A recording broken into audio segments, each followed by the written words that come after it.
কিন্তু হযরত জাবির বলে আমি এমন একটা দৃশ্য দেখলাম, আমার মায়ের নবী যখন হাতুড়িটা মাথার উপরে যখন উঠাইলো, আল্লাহর নবীর পেটের উপর থেকে চাদরটা উপরের দিকে নবীজির উঠিয়া গেল। আমি আমার নবীজির পেটের দিকে আমি তাকায়া দেখলাম আল্লাহর নবীর পেটের ভিতরে দুইটা পাথর বাঁধা রয়েছে। ভাইয়ের আমার, এই খন্দকে গর্ত খনন করতে যাইয়া আল্লাহর নবীর 1 ওয়াক্ত না 2 ওয়াক্ত না 3 ওয়াক্ত না 4 ওয়াক্ত নামাজ নবী সহ সাহাবায়ে কিরামদের কাজা হয়ে গিয়েছিল। আল্লাহর নবী সাহাবায়ে কিরামদেরকে নিয়ে 4 ওয়াক্ত নামাজ জামাতের সাথে নবীজি কাজা করেছিল। এখন আপনারা বলেন, নামাজ কেউ যদি কাজা করে, কাজা নামাজ আছে কি নাই? জোরে বলেন, আরো জোরে বলেন, আছে কি নাই? মনে থাকবে তো? যদি বলে যে দলিল কি, দলিল বলবেন যে বুখারীর কিতাবুল মাগাজি, এই খন্দকের ঘটনা আপনি যে পড়েন এই কথা বলবেন। যারা মানুষকে বিভ্রান্তমূলক বক্তব্য দেওয়া শুরু করে, এরা বলে, প্রথম আমি শুনছি যে এরা বলে যে কাজা নামাজ বলতে কোনো কিছু নেই। যদি নামাজ যদি কাজা হয়ে যায়, তাহলে মানে ওক্ত যদি চলে যায়, তাহলে আপনারও নামাজ কাজা করা লাগবে না। কয়দিন বলে যে তারাবির নামাজ 20 রাকাত না। আবার এখন বলতেছে যে শবে বরাত বলতে কোরআন হাদিসের ভিতরে কিছুই নেই। জোরে বলে নাউজুবিল্লাহ। ভাইরা আমার, অথচ কমপক্ষে 10 জন জলিল কদর সাহাবীর মাধ্যমে শবে বরাত প্রমাণ। তারা এরকম বক্তব্য দেয়। আমাদের মুসলমানদের সামনে যদি বলা হয় কাজা নামাজ বলতে কিছু নাই, তাহলে মানুষকে নামাজ পড়বে? ও চিন্তা কর, বলতেছে বেশি বেশি নফল পড়েন, কাজা কিসের? অথচ বুখারী মুসলিমের রিওয়ায়াত দ্বারা প্রমাণিত যে নবীজির নামাজ কাজা হয়ে গেছে। নবীজি সাহাবায়ে কিরামদেরকে নিয়ে নবীজি নিজে নামাজ কাজা করেছে। বুখারীর রিওয়ায়াতের ভিতরে আমি একটু বোঝানোর জন্য আমি আপনাদের ভূমিকা স্বরূপ একটা হাদিস শোনাই। বুখারীর রিওয়ায়াতের ভিতরে পাওয়া যায়, আল্লাহর নবী সাহাবীদেরকে নিয়ে বনে মুস্তালিক যুদ্ধের থেকে রওনা হয়েছে মদিনার দিকে। সাহাবায়ে কিরাম সবাই ক্লান্ত, সারা রাত তিনারা সফর করেছেন। প্রতিমধ্য সাহাবায়ে কিরামের চলার আর কোনো গতি নাই। আল্লাহর নবী সাহাবায়ে কিরামদের এই হালাত দেখে নবী আমার বললেন, এই সাহাবীরা, এই জায়গাটায় তোমরা যাত্রা বিরতি করো। বিলালকে নবীজি দায়িত্ব দিলেন, সবাই ঘুমাবে, বিলাল তুমি ঘুমাইতে পারবা না। সুবে সাদিক হওয়ার আগে তুমি আমাদের সকলকে ঘুম থেকে ডাকিয়া দিবা, এটা তোমার দায়িত্ব দিলাম। কাজা নামাজ আছে কি না এটা প্রমাণ করার জন্য বুখারী মুসলিমের রাওয়ায়াত। আল্লাহর নবী দায়িত্ব দেওয়ার পরে বিলাল তিনি বাবা কি করবেন? তিনি একটু প্রথমে নামাজ পড়লেন, সব সাহাবায়ে কিরাম ঘুমায়া গেল। হযরতে বিলাল নামাজ আদায় করার পরে উটের উপরে তিনি একটু হেলান দিয়েছেন। হেলান দেওয়া মাত্রই হযরতে বিলাল সাথে সাথে তিনি চোখ বুজে ঘুম পড়ে গিয়েছে। এমন ঘুম আসে, ক্লান্তওয়ালা শরীর বিলালের, সাহাবায়ে কিরামের শরীরটাও ক্লান্ত। হঠাৎ করিয়া আল্লাহর নবীর চেহারার উপরে সূর্যের আলো লাগছে। সূর্যের আলো, বলেন নবীজি সূর্যের আলো যখন লাগছে, ফজরের ওয়াক্ত তাহলে আছে? আর কথা কয় না, আছে নাই? আল্লাহর নবীর সূর্যের আলো যখন নবীর চেহারার ভিতরে লাগলো, আল্লাহর নবী দ্রুত দাঁড়ায় গেল। মায়ার নবী বিলালকে ডাক দিয়ে বললেন, বিলাল কই তুমি? বিলাল আল্লাহর নবীর আওয়াজ শুনিয়া দ্রুতই হেলান দিয়েছিল, উটের উপরে বেশ জাগ্রত হয়ে গেল বিলাল। আল্লাহর নবী বললেন, বিলাল কি কামটা করলাম? তোমারে দায়িত্ব দিয়েছিলাম, দায়িত্বহীনতার পরিচয় কেন দিল? হযরতে বিলাল বলেন, ইয়া রাসূলুল্লাহ, আপনাকে যেই জিনিসে ধরেছিল আমাকেও সেই জিনিস ধরেছিল, মানে ঘুমে ধরেছিল। আমি আর অনিচ্ছাকৃতভাবে আমি কখন ঘুমায় গেছি আমার জানা নাই। সব সাহাবায়ে কিরাম জাগ্রত হয়ে গেল। আল্লাহর নবী বললেন, দ্রুত এই স্থান ত্যাগ করো, কারণ এই স্থানে আল্লাহ হুকুম লঙ্ঘন হয়েছে, যদিও অনিচ্ছাকৃতভাবে, দ্রুত স্থান ত্যাগ করো। সামনে যেই আল্লাহর নবী বললেন, সবাই উজু করে নাও। বিলালকে নবীজি ডাক দিয়ে বললেন, বিলাল ইকামত দাও। বুখারীর riwayat-এর ভিতরে পাওয়া যায়, কাজা নামাজের বিলাল ইকামত দিলেন, আর মায়ার নবী ফজরের নামাজটা জামাতের সাথে কাজা আদায় করলেন। তাহলে বলেন তো কাজা নামাজ আছে কি নাই, জোরে বলেন। তা বুখারীর riwayat-এর কথা বলি, মুসলিমের riwayat-এর কথা বলি। তাহলে যারা কাজা নামাজ নাই বলে যারা স্লোগান দেয়, এরা ইসলামের পক্ষে কথা বলে না, মুসলমানদেরকে নামাজ থেকে দূরে রাখার চক্রান্ত চালায়। বাইরে আমার, এগুলো আমাদের জানার দরকার, কারণ এখন তারা উঠে পড়ে লেগেছে। রিকশাওয়ালাকে যে নামাজ পড়ে না তাকে কোনো কিছু বলবে না, কিন্তু যে মসজিদ থেকে বের হবে এর নিয়ে তত টেনশন। তুই কেমন নামাজ পড়লি, তোর নামাজ হয় না, নামাজের আম পড়তে হয় নাকি, যত জ্বালাও, ও মসজিদে ঢুকলো কেন। আরো যদি আপনি মজবুত রেওয়ায়াত নিতে চান, আমি জায়গায় বসে আরো, কারণ নিজে আমি বুখারী পড়াই। খন্দকের যুদ্ধের ঘটনা আপনারা জানেন। ওই তো বনি মুস্তালিক যুদ্ধে নবীর এক ওয়াক্ত নামাজ, ফজরের নামাজ কাজা হয়েছে।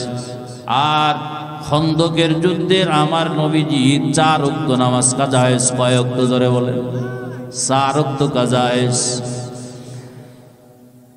না বলে পারতেছি না, খেয়াল করেন আমার দিকে। 10,000 মক্কার কুরাইশ কাফের এবং অন্যান্য গোত্র মিলে মদিনাকে একেবারে মাটির সাথে মিশিয়ে দিবে। আল্লাহর নবীকে চিরতরে দুনিয়ার থেকে বিদায় দিবে, সাহাবায়ে কিরামদেরকে চিরতরে দুনিয়ার থেকে বিদায় দিয়ে দিবে। আল্লাহর নবী এই সংবাদ শোনা মাত্রই সাহাবায়ে কিরামদেরকে নবীজি আমার ডাকলেন। আল্লাহর নবী সাহাবায়ে কিরামদের সাথে পরামর্শ করলেন কি করা যায়। ওই সময় অত পরিমাণ মুসলমান হয় না যে 10,000 কাফেরদের মোকাবেলা মুসলমানরা করবে। এক একজন সাহাবী এক এক রকম মত দেয়। ওই মজলিসের ভিতরে আল্লাহর নবীর আদরের একজন সাহাবী হযরতে সালমান ফারসি আল্লাহর নবীরে বলেন, আল্লাহর নবী, আমি যেহেতু পারস্যে থাকি, ফারস পারস্যে থাকি, খ্রিস্টান এলাকা, পারস্যের মানুষ, সেখানে যুদ্ধের একটা কৌশলের ভিতরে একটা তাদের কৌশল হলো, তাদের রাস্তা দিয়ে, যেই রাস্তা দিয়ে কাফেররা ঢুকবে ওই রাস্তা তারা গর্ত করে, এত পরিমাণ গর্ত করে কেউ যদি ভিতরে পড়ে যায় উঠতে পারবে না, এত পরিমাণ গর্ত করে। আবার চওড়াটা এত পরিমাণ হয় যে একজন লাফ দিয়ে এই মাথার ওই মাথার থেকে এই মাথায় আসতে পারবে না, একটা ঘোড়া লাফ দিয়ে ওই মাথার থেকে এই মাথা আসতে পারবে না। আল্লাহর নবী এ পন্থা অবলম্বন করলে কেমন হয়? কারণ মদিনায় ঢোকার জন্য একটাই রাস্তা, এই রাস্তার এই যে 2 পাহাড়ের এই খোলটুক যদি আমরা গর্ত করি তাহলে কাফেররা মদিনার ভিতরে ঢুকতে পারবে না। আল্লাহর নবী হযরত সালমান ফারসি রাদিয়াল্লাহু আনহু যে মতামত দিলেন, আল্লাহর নবী সালমান ফারসির মতামতের উপরে রায় দিয়ে দিলেন। মায়ার নবী বললেন, ও আমার সাহাবীরা রে, তোমাদের প্রত্যেকের দায়িত্ব দিয়ে দিলাম 10 জন করে 10 হাত গর্ত খনন করবা, এইভাবে দায়িত্ব দেয়া হলো।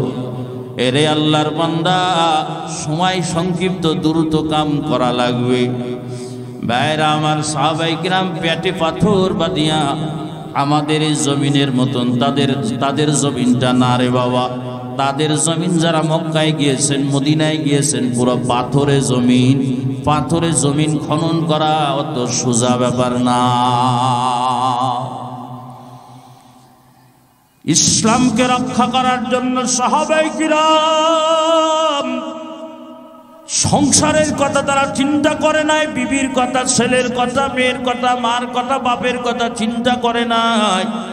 তাদের চিন্তা ইসলামকে কিভাবে দুনিয়ার ভিতরে টিকানো যায়।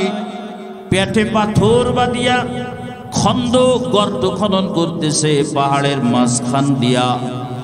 বিরাট বড় এক পাথর বাঁধলো। এ পাথরটা কেউ ভাঙতে পারে না, আবু বকরও ভাঙতে পারে না, ওমরও ভাঙতে পারে না, উসমান আলী সবাই চেষ্টা করেছে, কেউ ভাঙতে পারে না। মায়ার নবী আমার, আল্লাহর নবী গর্তের পার দিয়া হাঁটতেছে, আর সাহাবায়ে কিরাম পেটে পাথর বাইজা যে খনন করে। আল্লাহ তাআলার কাছে আল্লাহর নবী দোয়া করেন, আল্লাহুম্মা লা আইশা ইল্লা আইশাল আখিরা ফানসুরিল আনসার ওয়াল মুহাজিরা। আল্লাহুম্মা লা খায়রা ইল্লা খায়রাল আখিরা ফানসুরিল আনসার ওয়াল মুহাজিরা। আল্লাহর নবী আল্লাহরে বলে, আল্লাহ জমিনের দিকে তাকায় দেখো আমার আনসারী এবং মুহাজির সাহাবীদের দিকে। নিজেদের সংসার বাদ দিয়া পেটে পাথর বাঁধিয়া আয় আল্লাহ কেমন করে দিনের জন্য তারা কুরবানি করতেছে। আল্লাহ তাদের মূল উদ্দেশ্য হলো আখিরাতের জিন্দেগি, আখিরাতের কল্যাণ তাদের মূল উদ্দেশ্য। আয় আল্লাহ যারা আখিরাতের জন্য এত কুরবানি করতেছে, আমার মুহাজির আর সাহাবীদেরকে তুমি নুসরত করো। আল্লাহর নবীর কাছে এই সাহাবায়ে কিরাম এসে বলতেছে, মায়ার নবী বিরাট বড় পাথর বাঁধছে, আমরা ভাঙতে পারছি না, কেউ পারি না। আল্লাহর নবীর গায়ে একটা চাদর ছিল। কি ছিল? চাদর ছিল। আহা, নবীজি বললেন চলো যাই। কালো চাদর আল্লাহর নবীর গায়ে।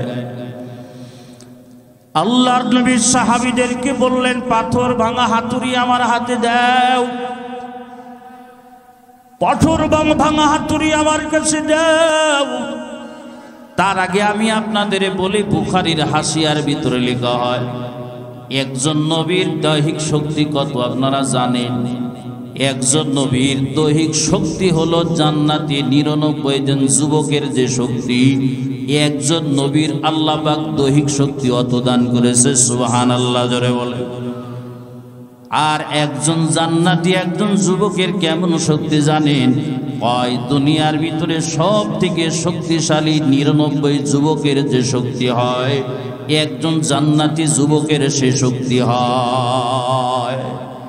এই জন্য নবীরা কারোর উপরে যদি ধমক দেয়, কলিজা ফাটিয়া তারা মারা যায়, বাঁচতে পারে না। নবীরা যদি কাউকে থাপ্পড় দেয়, তার দুনিয়ার ভিতরে বাঁচার আর কোনো ক্ষমতা থাকে না। মূসা নবী একদিন অনিচ্ছাকৃতভাবে হালকাভাবে একজনকে চড় মেরেছিল, জাগায় ওই বান্দা জাগায় মারা গিয়েছিল, বাঁচার কোনো সুযোগ নাই। আল্লাহর নবীরা তোর বিশ্ব নবী। আল্লাহর নবী বললেন, ও আমার সাহাবীরা হাতুড়িটা আমার কাছে দাও। আল্লাহর নবীর কাছে হাতুড়িটা দেয়া হলো। আল্লাহর নবী এরকম উঁচু করলো, হাতুড়িটা উঁচু করিয়া আল্লাহু আকবার বলে পাথরের উপরে আঘাত করলো। হাদিসের রাবি বুখারীর রাওয়ায়াত কিতাবুল মাগাজির ভিতরে হাদিস আছে। হযরতে জাবের হাদিসের রাবি জাবের বলে, আল্লাহর নবী এই হাতুড়ি দ্বারা যখনই হালকাভাবে আঘাত করলো, ওই পাথরটা টুকরা টুকরা হইয়া কিছু অংশ মাটির সাথে মিশে গেল। আল্লাহু আকবার জোরে বলে। কিন্তু হযরতে জাবের বলে, আমি এমন একটা দৃশ্য দেখলাম, আমার মায়ার নবী যখন হাতুড়িটা মাথার উপরে যখন উঠাইলো, আল্লাহর নবীর পেটের উপর থেকে চাদরটা উপরের দিকে নবীজির উঠিয়া গেল। আমি আমার নবীজির পেটের দিকে আমি তাকায়া দেখলাম, আল্লাহর নবীর পেটের ভিতরে 2টা পাথর বাঁধা রয়েছে। আল্লাহু আকবার। এই বাবা খনন করে তো ওই হাদিসের দিকে আমি আর যাব না। ভাইয়ের আমার, এই খন্দকে গর্ত খনন করতে যাইয়া আল্লাহর নবীর 1 ওয়াক্ত না, 2 ওয়াক্ত না, 3 ওয়াক্ত না, 4 ওয়াক্ত নামাজ নবী সহ সাহাবায়ে কিরামদের কাজা হয়ে গিয়েছিল। আল্লাহর নবী সাহাবায়ে কিরামদেরকে নিয়ে 4 ওয়াক্ত নামাজ জামাতের সাথে নবীজি কাজা করেছিল। এখন আপনারা বলেন, নামাজ কেউ যদি কাজা করে, কাজা নামাজ আছে কি নাই? জোরে বলেন, আরো জোরে বলেন, আছে কি নাই? মনে থাকবে তো? যদি বলে যে দলিল কি, দলিল বলবেন যে বুখারীর কিতাবুল মাগাজি, এই খন্দকের ঘটনা আপনি যে পড়েন এই কথা বলবেন। আর বলবেন বনি মুস্তালিক যুদ্ধের থেকে ফিরার পরে নবী এবং সাহাবায়ে কিরাম সবার যে নামাজ কাজা হয়েছিল ওটা দেখে নাও। আবার এখন তারা ফতুয়াবাজি শুরু করছে, শবে বরাত বলতে কোনো কিছু নাই,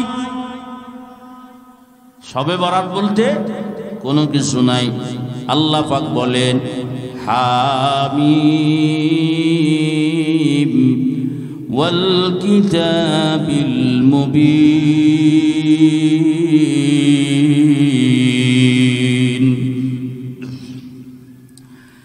ইন্না আনজালনাহু ফি লাইলাতিন মুবারাকাহ ইন্না কুন্না মুনদিরিন।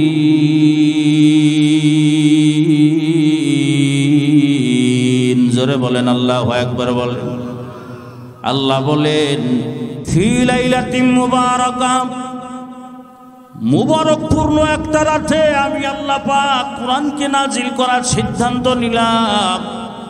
এই যে লাইলাতুল মুবারাকাহ, এই তাফসীরের কিতাবের ভিতরে আপনি দেখেন, রুহুল মানি কিতাবের ভিতরে তাফসীরের কিতাব বলেন, তাফসীরে জালালাইন কিতাবটা আপনি খুলে দেখেন, তাফসীরে মারিফুল কোরআন আপনি খুলে দেখেন।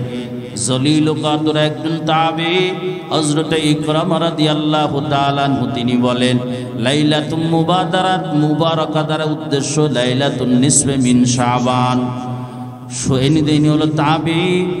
আর সাহাবীদের ভিতরে আমি কয়েকজনের নাম বলি যাদের থেকে শবে বরাত প্রমাণিত হয়েছে।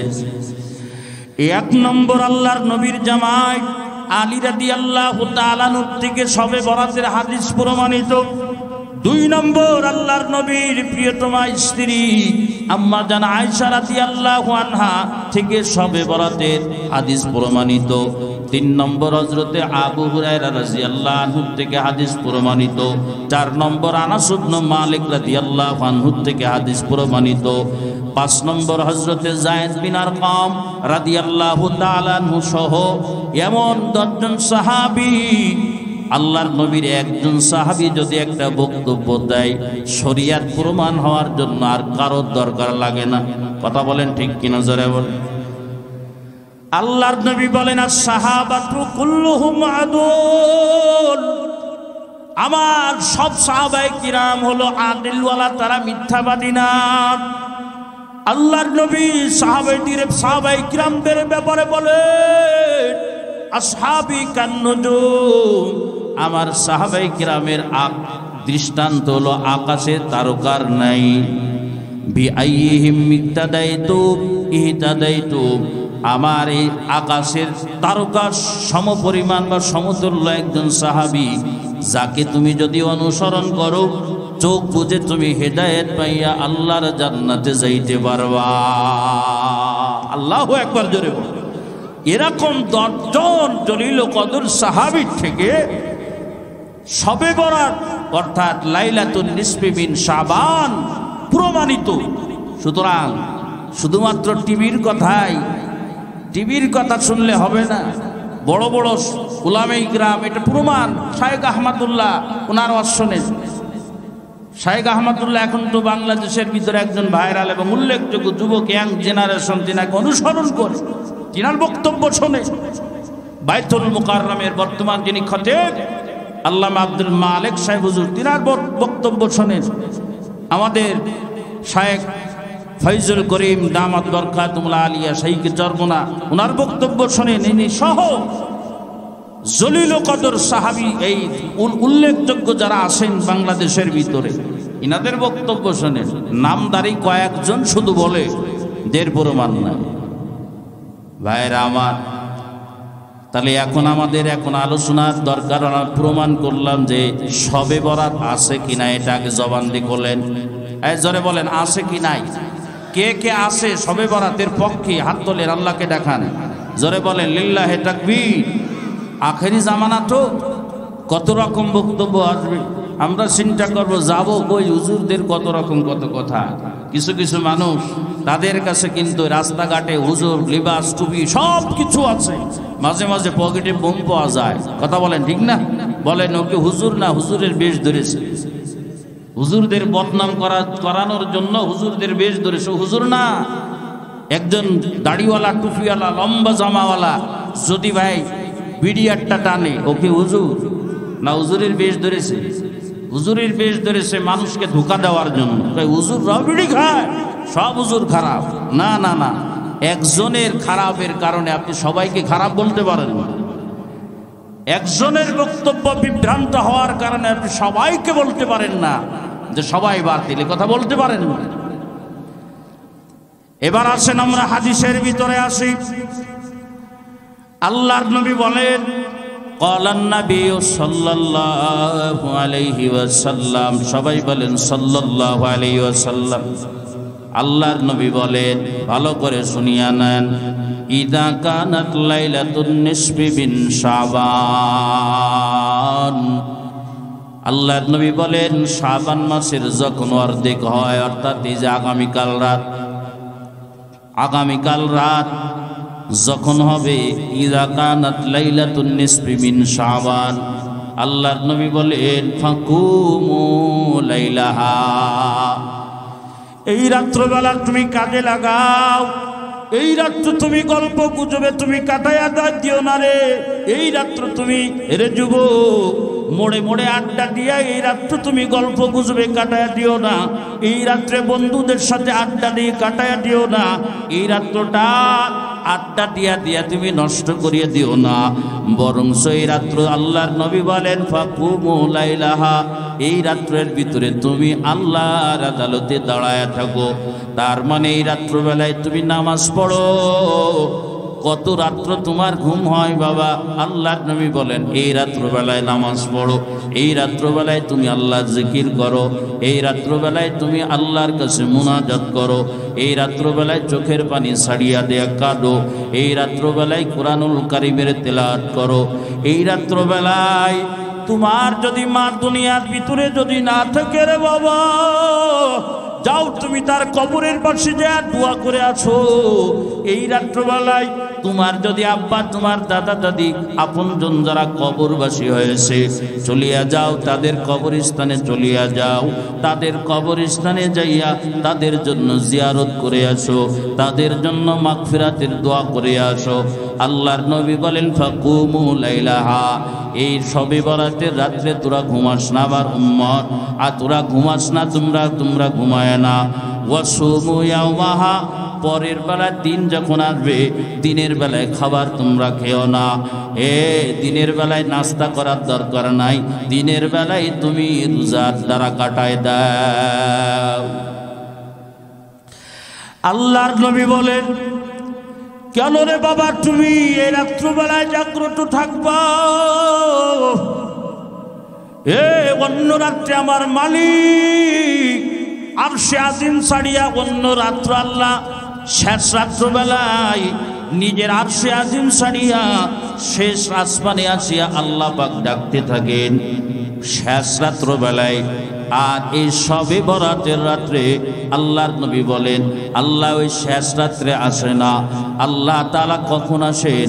আল্লাহর নবী নিজেই বলে গিয়েছেন, ফা ইন্নাল্লাহা তাআলা, তুমি কেন এই রাত্রবেলায় জাগ্রত থাকবা? কেন আমার মাওলা আমার আল্লাহ ইয়ানজিলু ফিহা বিগুরুবিশ শামসি, আল্লাহ তাআলা সূর্য ডুবার সাথে সাথে আল্লাহর আরশে আজিম আল্লাহ ছাড়িয়া দেয়। আল্লাহ পাক তার আরশে আজিম ছাড়িয়া ইলা সামাই দুনিয়া, আল্লাহ পাকে আমাদের আসমান, মাথার উপরে যে আসমান, দুনিয়ার আসমানের উপরে আল্লাহ পাক চলে আসে। আল্লাহ তাআলা নিজেই বাবা ডাকতে থাকে, এ যুবক, এ আমার পর্দার নিশি মা, আমার দাড়ি পাকা মুরব্বীরা, আল্লাহ আমরা কত নাফরমানি আল্লাহর সাথে করি, এই জবান দ্বারা কত নাফরমানি করি, এই চোখ দ্বারা কত নাফরমানি করি, অঙ্গ প্রত্যঙ্গ দ্বারা কত নাফরমানি করি। অথচ জবান আল্লাহ সৃষ্টি করেছে, চোখ আল্লাহ সৃষ্টি করেছে, হাত আল্লাহ সৃষ্টি করেছে, পা আল্লাহ সৃষ্টি করেছে। আল্লাহ আমাদের এই জমিনে বাঁচার জন্য অক্সিজেন দিয়েছে, কোনোদিন একটা বিল আল্লাহ পাক দেয় নাই। আল্লাহ ফ্রির পানি ব্যবস্থা করে দিয়েছে, কোনোদিন আল্লাহ পাক আমার বিল চায় নাই। আমাদের জন্য আল্লাহ সমুদ্রের ভিতরে মাছগুলো আমাদের মতন লালন পালন করতেছে। এ বান্দা তুই খা, কিন্তু আমি আল্লাহরে ভুলিয়া যাস না। এ বাবা, তোমার জন্য আমার জন্য গাছে, ফল গাছে আল্লাহ নানা রকম ফল ধরাইতেছে। এই বান্দা তুই খা, কিন্তু আমি আল্লাহ পাককে ভুলিয়া যাস না। আমার জন্য, তোমার জন্য বাবা গোয়াল ঘরের ভিতরে ওই যে বাবা গাভীতে স্তনের রক্তের ভিতর থেকে আল্লাহ তাআলা বের করতেছে, ক্লিন দুধ বের করতেছে। আল্লাহ বলতেছেন, বান্দা তুই খা, কিন্তু আমি আল্লাহ পাকরে ভুলিস না। এত নিয়ামত দেওয়ার পরেও আমার বান্দা গুনাহ করে, আমি আল্লাহ পাকের সাথে নাফরমানি করে। যদিও বাবা তুমি আমার মালিকরে ডাকো না, যদিও আমি আমার মালিকরে গুনার কারণে তওবা করি না, কিন্তু বাবা আল্লাহ তাআলা দেখো তোমাকে মাফ করার জন্য আগায় আসতেছে। আল্লাহু আকবার, জোরে বলে। এ বাবা, যে অন্যায় করে, আমি অন্যায় করেছি, দরকার ছিল আগে আমি যার কাছে অন্যায় করেছি তার কাছে যা মাফ চাইব। আমি যার সাথে নেমোখারামি করলাম, দরকার ছিল আমি তার কাছে যাই আগে ক্ষমা চাইব। মার কাছে যদি অন্যায় করি, দরকার আমার আগে মার কাছে মাফ চাওয়া। বাপের কাছে যদি অন্যায় করি, দরকার আগে বাপের কাছে মাফ চাওয়া। কিন্তু আমার আল্লাহ এত নিয়ামত দিয়া রে ভূমি পাল্টেছে, তারপরেও এত নাফরমানি করি। আল্লাহ পাক আপনাকে আমাকে মাফ করার জন্য আল্লাহ তাআলা শেষ আসমানে আছে। আয়েশা আল্লাহ গুনাহগার বান্দাদের ডাক দেয়, আলা মিন মুস্তাগফিরিন ফাগফির আলা। আল্লাহ বড় দরদি কণ্ঠে তার বান্দা বান্দীদের ডাক দেয়া বলে, হে আছো কি আমার সাথে বড় নাফরমানি হয়ে গেছে, বড় গুনাহ করে ফেলেছো, আমার কোন গুনাহগার বান্দা কেমন আছো? আমি আল্লাহ পাকের কাছে চোখের পানি ছাড়িয়া ক্ষমা চাইবা, আমি আল্লাহ পাকের কাছে মাফ চাইবা, আমি আল্লাহ পাক সাথে সাথে তোমার গুনাহ মাফ করিয়া দিব। এরে আল্লাহর বান্দা, তারপরেও যদি তোমার চোখটা না খোলে, এই অবস্থায় যদি আল্লাহর বান্দা যদি কবরে যাও, আফসোসে কিন্তু আর শেষ হবে না। আল্লাহ তাআলা ডাকতেছেন আর আমি ডাকের সাড়া দিই না। কেমন নেমো খারাপ, মাওলার খাইয়া মাওলার নাফরমানি করি, আবার মাওলাই ডাক দেয়, আয় আমি মাফ করে দিব।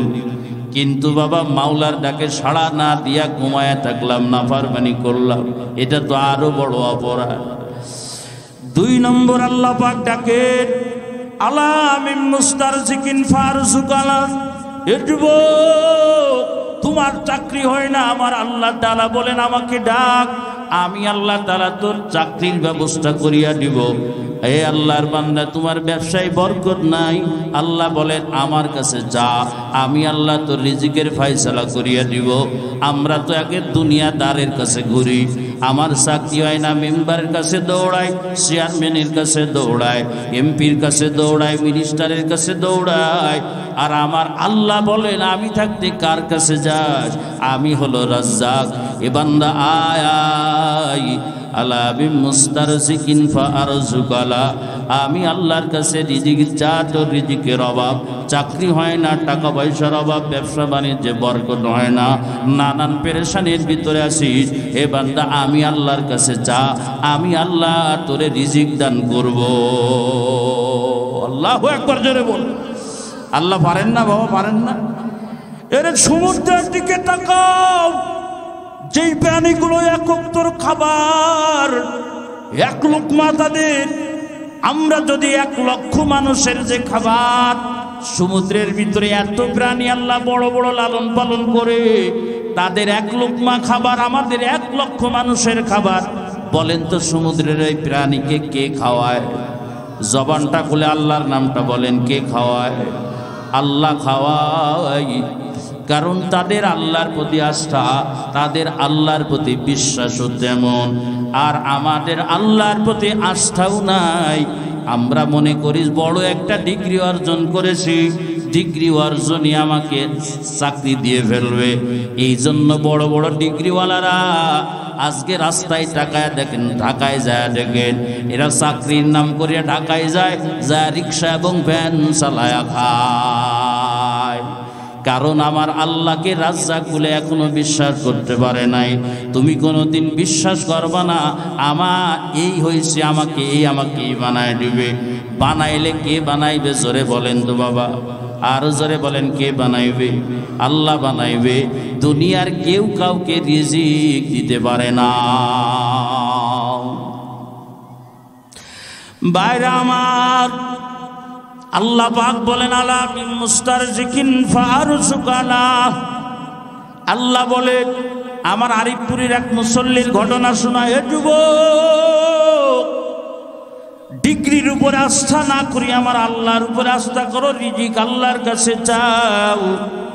আমার এক ভাই, নাম ছিল তার রুবেল, পরবর্তীতে আমি তার নামটা পাল্টায় ফাহিম রেখে দিয়েছি। এই আল্লাহর বান্দার দাড়ি মোছ কোনো কিছুই ছিল না। আল্লাহর বান্দা যশোরের, আমি নাম বললে চিনে ফেলবেন, ক্যান্টনমেন্টের ভিতরে সে চাকরি করতো, উল্লেখযোগ্য একটা চাকরি। কিন্তু বাবা আমার আলহামদুলিল্লাহ উলামায়ে ইকরামের সোহবতে থাকার কারণে আল্লাহর বান্দা এক পর্যায়ে দাড়িটা এক মুষ্টি রেখে দিল, আস্তে আস্তে বড় হয়ে গেল। কিন্তু যিনি প্রিন্সিপাল ছিলেন বললেন যে রুবেল ভাই আগের সুরাতে চলিয়া যান, মানে দাড়ি ক্লিন করে আসবেন। উনি কিছুই বলেন না। বেশ কয়েকদিন যাবত এইভাবে বলতে লাগলো, রুবেল ভাই আগে যেমন ক্লিন শেভ করিয়া স্কুলে আসতেন, এখনো ক্লিন শেভ করিয়া আসবেন। কিন্তু আল্লাহর বান্দা কথা বলে না। একদিন তাকে অফিসের ভিতরে ডাকিয়া ভালো করে বলে দিল, আগামীকাল যদি আপনি সেভ করে আসতে পারলে আসবেন, নইলে আপনার চাকরির দরকার নাই। আসরের সময় আমি নামাজের ওই সালাম ফিরাইয়া বসা, চোখের ভিতরে পানি টলমল করে আমারে বলে, হুজুর আমি চেহারা দেখিয়া বুঝতে পারছি কোনো পেরেশানের ভিতরে আল্লাহর বান্দা পড়ছে। আমি বললাম, কি ভাই কি হয়েছে আপনার? বলে, হুজুর এই অবস্থা আমার। আমি বললাম, আপনি কি একিনি রাখেন যে উনি আপনারে খাওয়ায়? কয় না না। আমি বললাম, কে খাওয়ায়, কে পরে আপনারে বলেন? বলে, আমার আল্লাহ খাওয়ায়। কয়, যে আল্লাহর কারণে বিপদ, যে নবীর হুকুম মানার কারণে বিপদ, তিনি আপনার ব্যবস্থা করবে, পেরেশানির দরকার না। যান মাগরিবের নামাজের পরে সুন্দর করে মিশাক করে আল্লাহর আদালতে দিয়ে দেন, আল্লাহ ব্যাপারে আমি দুনিয়ার সব ছাড়বরে মালিক, কিন্তু আমি আপনার নবীর সাথে গুস্তাখি করতে পারবো না। আমি আপনার নবীর কলিজায় ছুরি লাগাইতে পারবো না। এই বলেন আল্লাহর কাছে বলে চোখের পানি ফেলান। মনে রাখবেন রিজিকের মালিক আল্লাহ। চাকরি চলে গেল বাবা। চলে যাওয়ার পরে কয়েকদিন বেকার এক জায়গাটায় চিটাগাঙ্গে, বর্তমান খুলনায় আছে, আলেমও বলতেছে আল্লাহর বান্দা, জেনারেল শিক্ষিত, আল্লাহ হেদায়েত দিয়েছে। কিভাবে খেয়াল করেন, আল্লাহর বান্দা চিটাগাং এক জায়গাটাই লোক নিবে, প্রায় 300 লোক একসাথে পরীক্ষা দিয়েছে। তার একজন সহকর্মী এক মেয়ে, তার এক বান্ধবী বলে, এই তুই কি ট্রিটমেন্ট নিয়েছিস? চাকরি তো পরীক্ষা দিয়েছে, ট্রিটমেন্ট নিয়েছিস? কয় হ্যাঁ নিয়েছি। কয় কি নিয়েছিস? কয় আমি ট্রিটমেন্ট নিয়েছি।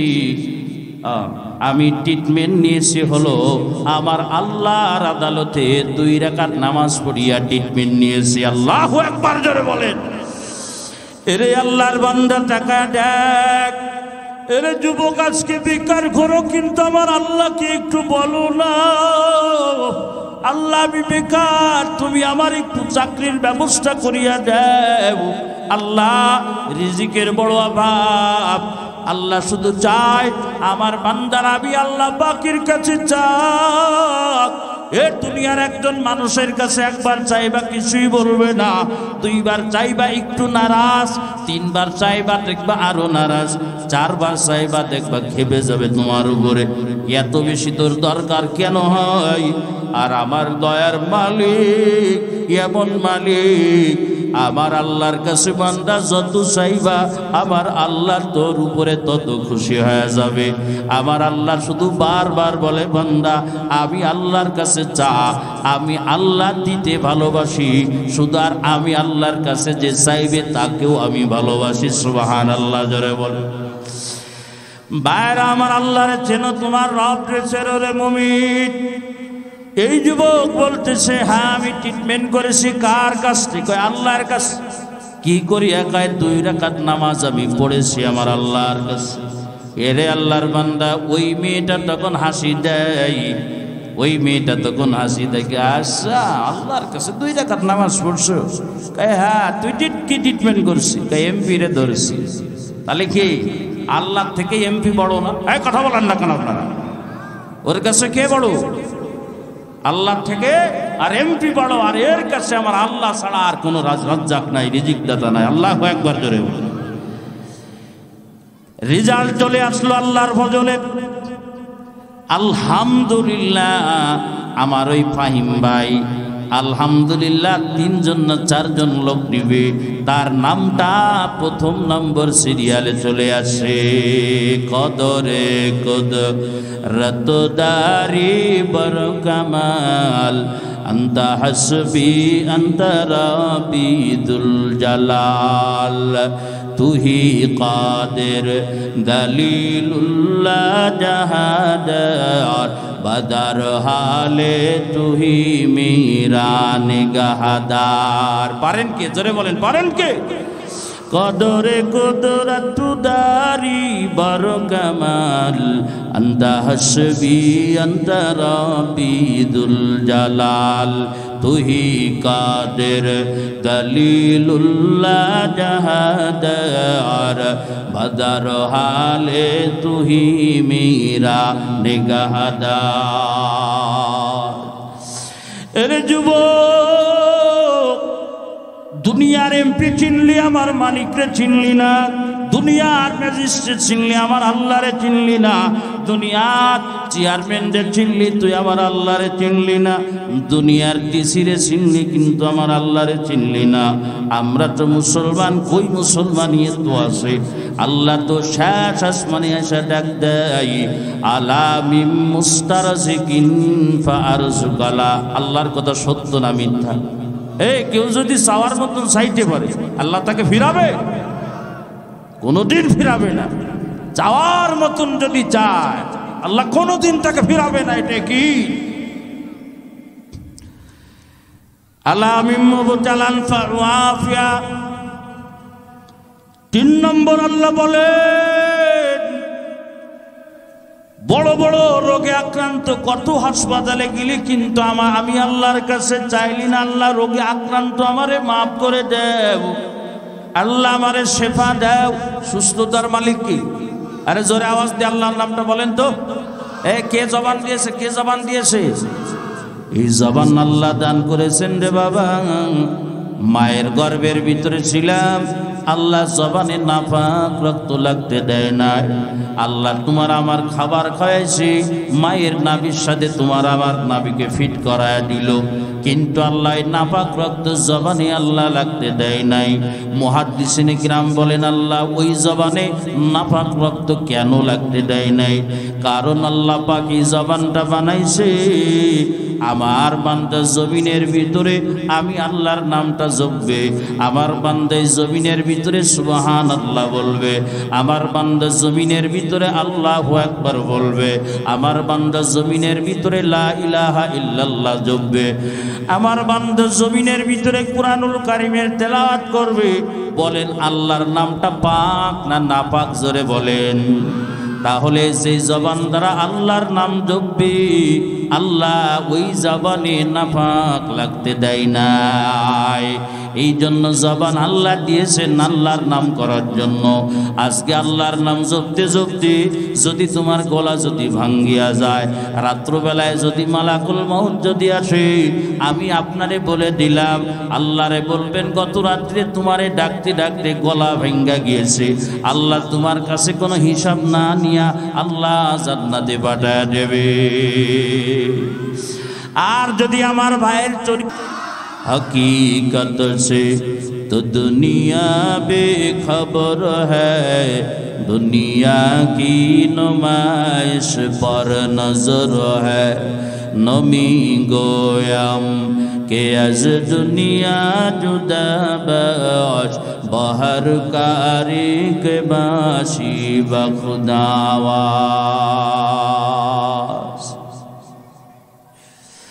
বাইরে আমার, আমি যেই কথা বলছিলাম যে আল্লাহ তুমি অসুস্থ হইছো, বড় রোগে, আল্লাহ বলেন আমার কাছে যা।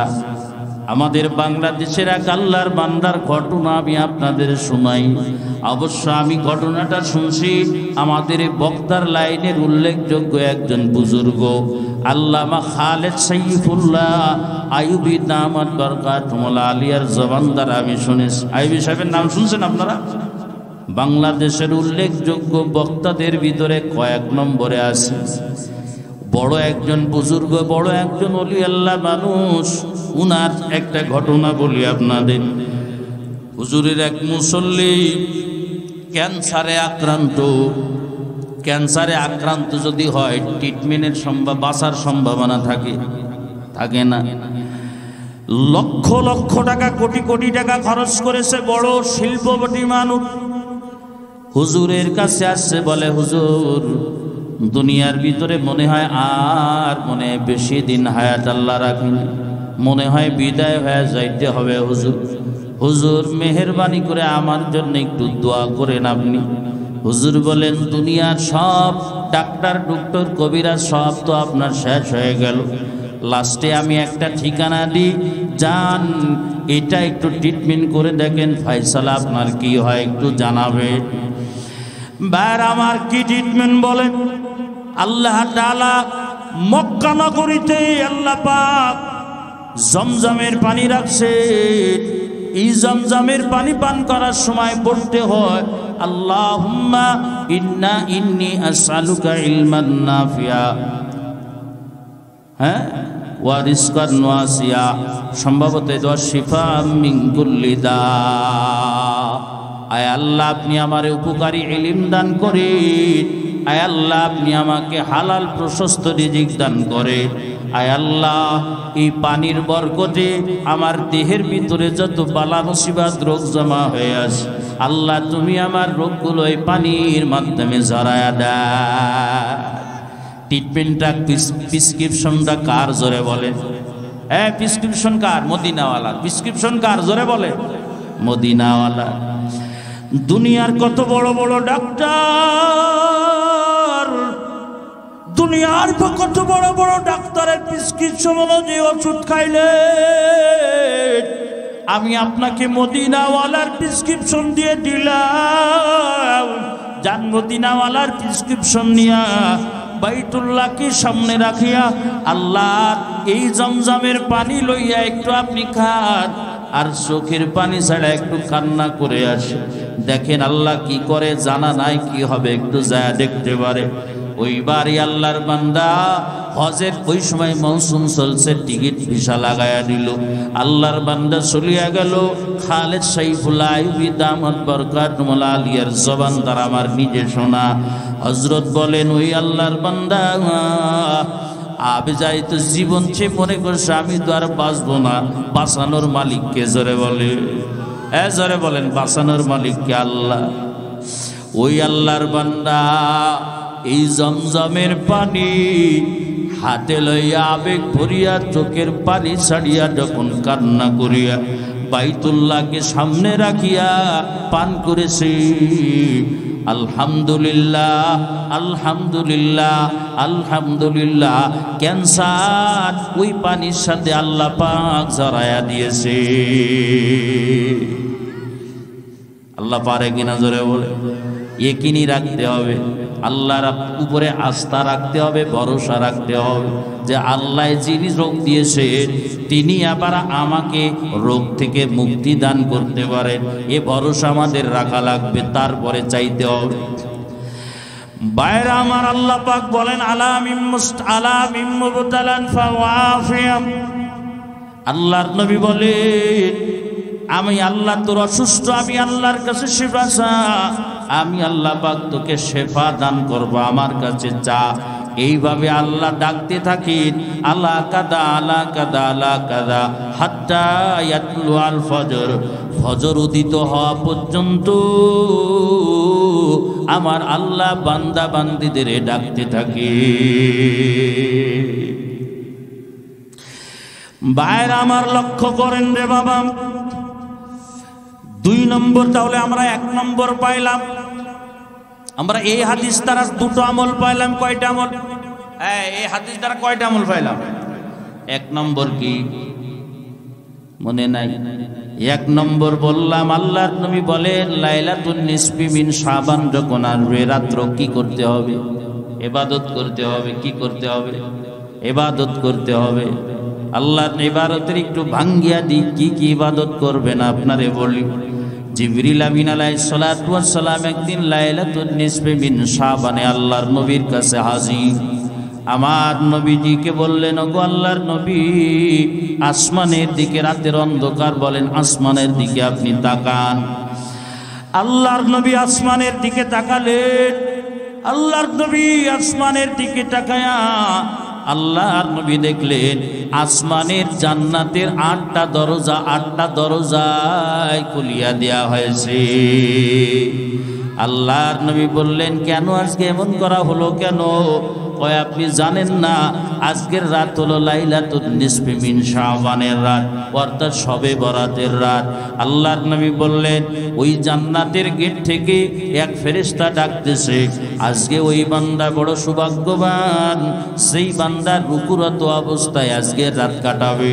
আর এক দরজার থেকে ফেরেশতা ডাক দিয়ে বলে, আজকে ওই বান্দা বান্দি সফল কাম, সৌভাগ্যবান যে আজকে রাতটা সিজদারত অবস্থায় কাটাবে। আর এক দরজার থেকে আর এক ফেরেশতা আওয়াজ দেয়, আজকে ওই বান্দা আজকে সফল কাম, সেই বান্দা আজকে মুনাজাতরত অবস্থায় রাত্রটা কাটাবে। আর এক দরজার দিকে আর এক ফেরেশতা আওয়াজ দেয়, ওই বান্দা সফল কাম, যেই বান্দা আজকে কান্না করে রাত কাটাইবে। আর এক দরজার থেকে আর এক ফেরেশতা আওয়াজ দেয়, ওই বান্দা বান্দি সফল কাম, যে আজকে কুরআনুল কারীমের তেলাওয়াত করে রাত কাটাইবে। আর এক ফেরেশতা আর এক দরজার থেকে আওয়াজ দেয়, যে আজকে ওই বান্দা বান্দি সফল কাম, সেই বান্দা বান্দি আজকে রাত জিকির করে কাটাইবে। এইভাবে বাবা 8টা দরজার থেকে 8 রকম ইবাদত লইয়া ফেরেশতারা আওয়াজ দেয়। সুতরাং মাঝে মাঝে আমি নামাজ পড়ব, আগামী রাত মাঝে মাঝে আমি নামাজ পড়ব, সিজদার ভিতরে আল্লাহর কাছে চাইবো। পারবো?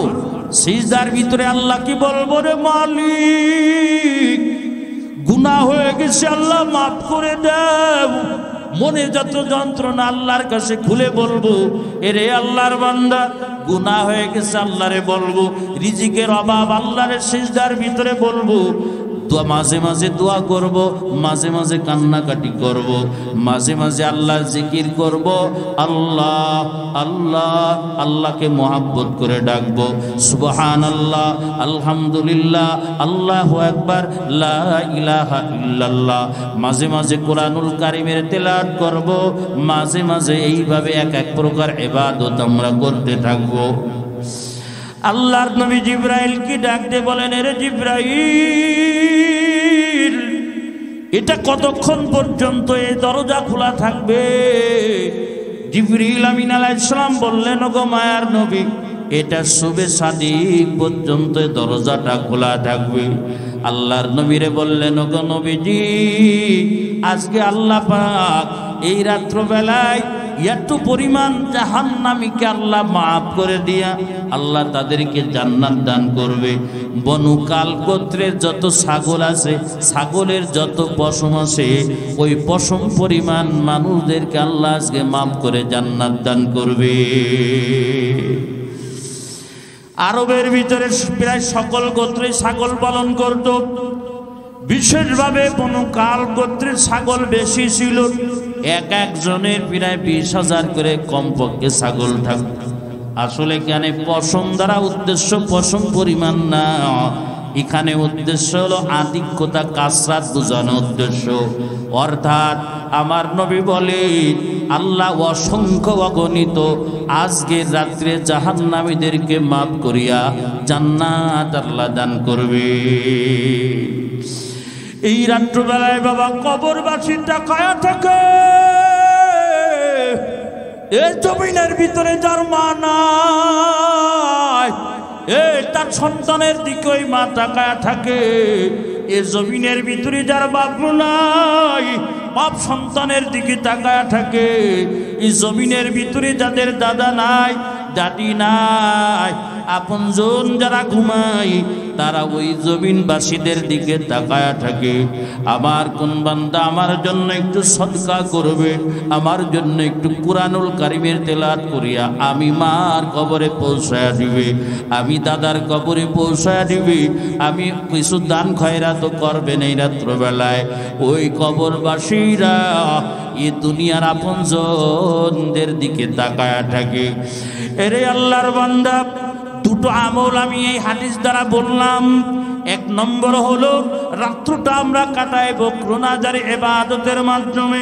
2 নম্বর ইবাদত হলো পরের দিন আমি রোজা রাখবো। 3 নম্বর আল্লাহর নবীর হাদিস শুনিয়া যাও। আল্লাহর নবীর হাদিস আম্মা জান আয়েশা রাদিয়াল্লাহু তাআলা আনহা থেকে বর্ণিত। আল্লাহর নবী একদিন আম্মা জান আয়েশা রাদিয়াল্লাহু, আপনাদের কষ্ট হচ্ছে? তাকবীর দেন তো জোরে বলেন, লিল্লাহে তাকবীর। ভাইয়েরা আমার, আম্মা জান আয়েশা সিদ্দিক 3 নম্বর আমল আমি আপনাদের এখন বলতেছি, খেয়াল করে নেন। আল্লাহর নবী বলে, আম্মা জান বলতেছে আল্লাহর নবী একদিন রাত্রবেলায় আমার যেদিন পালা আমার হুজরায় আসলো। আল্লাহর নবী আমার পালার দিন আমার হুজরায় আমার কামরার ভিতরে নবীজি আমার আসলো। নবীজি জামাটা খুলে ফেললেন। নবী আমার জামাটা খোলার পর আবার নবীজি জামাটা আবার পরিধান করিয়া নিলেন। আমি আয়েশার আত্মমর্যাদায় লাগলো, আমার ঘরে এসে এত রাত্রে নবীজি আবার জামা পরিধান করে ফেললো। এবার নবীর দিকে তাকায়া দেখলাম আল্লাহর নবী আমার হুজরা আমার ঘর থেকে বের হয়ে গেল। আমি ঘুমের ভান ধরলাম, দিলের ভিতরে আমার জ্বালা শুরু হয়ে গেল। আমি এত সুন্দরিনী একজন মেয়ে, আল্লাহর নবী আমাকে বাদ দিয়া সন্দেহ করেছে, মনে হয় অন্য বিবির ঘরে নবীজি গিয়েছে। আম্মা জান পরে তওবা করেছেন, ইস্তেগফার করেছেন, কি ধারণা আমি নবীর প্রতি করলাম। আম্মা জান বলেন আল্লাহর নবী বের হয়ে যাওয়ার কিছুক্ষণ পরে আমি বাকি বিবিদের সবার ঘর আমি তাল্লাশি করলাম। তাল্লাশি করে দেখলাম নবী আমার কারোর ঘরের ভিতরে নাই। আমি আমার নবীকে এবার ওই অন্ধকার রাত্রি তালাশ করতে শুরু করলাম। আমি নবীজি আল্লাহর নবীকে তালাশ করতে করতে আমি জান্নাতুল বাকির কাছে আমি চলে গেলাম। যায় দেখি আল্লাহর নবী হাতটা উত্তোলন করিয়া যারা আল্লাহর নবীর সাহাবীরা তাদের জন্য চোখের পানি ছাড়িয়া আল্লাহর নবী কান্না করতেছে। তাদের মুজাহিদদের জন্য নবীজি কান্না করে চোখের পানি ছেড়ে মাপ চাইতেছে। আপনজনদের জন্য নবীজি কান্না করে মাপ চাইতেছে। আল্লাহর নবী কিছু তেলাওয়াত করলেন, যে কিছু জিকির আজকার করে সদকা করিয়া দিলেন। এরে আল্লাহর বান্দা ভালো করিয়া খেয়াল করো। আম্মা জান বলেন আমার নবীর এই কার্য দেখে আমি নিজেকে বড় ছোট মনে করে ফেললাম। আমি আমার নবীরে কি ধারণা করছিলাম, আর আমার নবী কি আমল জানি করছে। আমি দৌড়ায় আগে আমার ঘরে আসলাম, যাতে নবীজি টের না পায় আমি ঘর থেকে বের হয়েছিলাম। আমি তখন আমার শরীর একটু ভারী হয়েছিল। আল্লাহর নবী ঘরে আসলেন, আমি তার আগে চলে আসলাম। কিন্তু আমি যে দৌড়াইছিলাম আমার মায়ার নবী টের পেয়ে গেছে, কারণ আমি হাঁপাই। আল্লাহর নবী আমাকে ডাক দিয়ে বললেন, আরে আয়েশা, হাঁপাও কেন? কি মনে করছো যে তুমি আমার সন্দেহ করেছো? কাইজি হুজুর, হ্যাঁ মনে করছিলাম আপনি আমার ঘর ছাড়িয়া অন্য বিবির কাছে গিয়েছি। আল্লাহর নবী বললেন, হে আয়েশা, তুমি কিভাবে ধারণা করলে আমি নবী তোমার উপরে জুলুম করব? আল্লাহর রাসূল কখনো কারোর উপরে জুলুম করবে না। যদি কারোর কাছে যাইতে হইতো তোমার কাছ থেকে অনুমোদন লইয়া আমি যাইতাম। আল্লাহর নবী বললেন, দেখো আমি জামাটা যখন খুললাম, ওই সময় জিবরিল আমিন আলাইহিস সালাতু ওয়াস সালাম আমার কাছে আসলো। জিবরিল আমিন আলাইহিস সালাতু ওয়াস সালাম আমার কাছে আইসা বলে, নবী জামা কেন খুললেন? তাই ঘুমাবো তাই। আল্লাহর নবীকে বললেন, না আজকে ঘুম চলবে না, আজকের রাত হলো লাইলাতুন নিসফি মিন শাবান। আজকের রাত হলো শাবান মাসের 15 তারিখ, যেটা আমরা শবে বরাত বলি। আল্লাহর নবী বললেন, আজকে আল্লাহর নবীরে বললেন, আজকের রাত্রে আপনি আল্লাহর ইবাদত বন্দেগী কাটায়া দিবেন। আপনার যারা আপনজন দুনিয়ার থেকে বিদায় হয়েছে তাদের জন্য আপনি মাগফিরাতের দোয়া করবেন। আল্লাহর নবী এই জন্য বলেন, আয়েশা, আমি আগে আমার আপনজন যারা ঘুমায় তাদের কবরটাকে জিয়ারত করতে গিয়েছিলাম। ওগো আয়েশা, আল্লাহ যেহেতু আমারে আজকে ইবাদতের জন্য আদেশ করেছে, ওগো আয়েশা তুমি কি আজকে অনুমোদন দিবা? আজকে আমি আমার আল্লাহর জন্য সময় দিতে চাই, আমার আল্লাহর জন্য আজকে রাতটা কাটাইতে চাই। আম্মা জান আয়েশা বলেন, অবশ্যই আল্লাহর নবী আমি দিব। আম্মা জান আয়েশা বলেন, আমার মায়ার নবী নামাজে দাঁড়াইলেন। আল্লাহর নবীর বাবা, আল্লাহর নবীর সূরা ফাতিহা, সূরা বাকারা, সূরা আল ইমরান আমি আয়েশা মনে করছিলাম আল্লাহর নবী সূরা বাকারা পড়ে রুকুতে যাইবে। আল্লাহর নবী দেখলাম রুকুতে গেল না। এইভাবে 5 পারা 7 পারা 10 পারা পর্যন্ত নবীজি পড়ে ফেললেন এক রাকাত। এরপরে নবীজি রুকুতে গেলেন। রুকুতে ওই পরিমাণ নবীজি সময় দিলেন যেই পরিমাণে দাঁড়ায়া সময় দিলেন। ওইভাবে আল্লাহর নবী সিজদায় গেলেন, ওই পরিমাণ সময় দিলেন যেই পরিমাণ নবীজি রুকুতে সময় দিছিলেন। আল্লাহর নবীর রুকু দেখিয়া আমি আয়েশা মনে করছিলাম আল্লাহর নবী কি দুনিয়ার থেকে বিদায় হয়ে গেল। আম্মা জান আয়েশা বলেন, আমি নবীজির পায়ের উপরে একটু হাত রাখলাম। আমি পরবর্তীতে দেখি আমার নবীজি ফুলায়া ফুলায়া কান্না করতেছে, চোখের পানি ছাড়িয়া ছাড়িয়া কান্না করে। বাবা একটা যেরকম গোস্তর ডেক যখন উঠলায়া যায়, ওইভাবে আমার নবী সিজদার ভিতরে কান্না করে। এইভাবে আল্লাহর নবী পুরা রাত কোন সময় জিকির করলেন, কোন সময় তেলাওয়াত করলেন, কোন সময় মুনাজাতের ভিতরে কাটায়া দিলেন, কোন সময় আবার বাবা আল্লাহর কাছে দোয়া করতে করতে কাটায়া দিলেন। তাহলে আমরা এই হাদিস দ্বারা প্রমাণ পাইলাম লাইলাতুন নিসফি মিন শাবান আমরা কাটাবো এই রাতটা কয় পদ্ধতিতে? জোরে বলেন।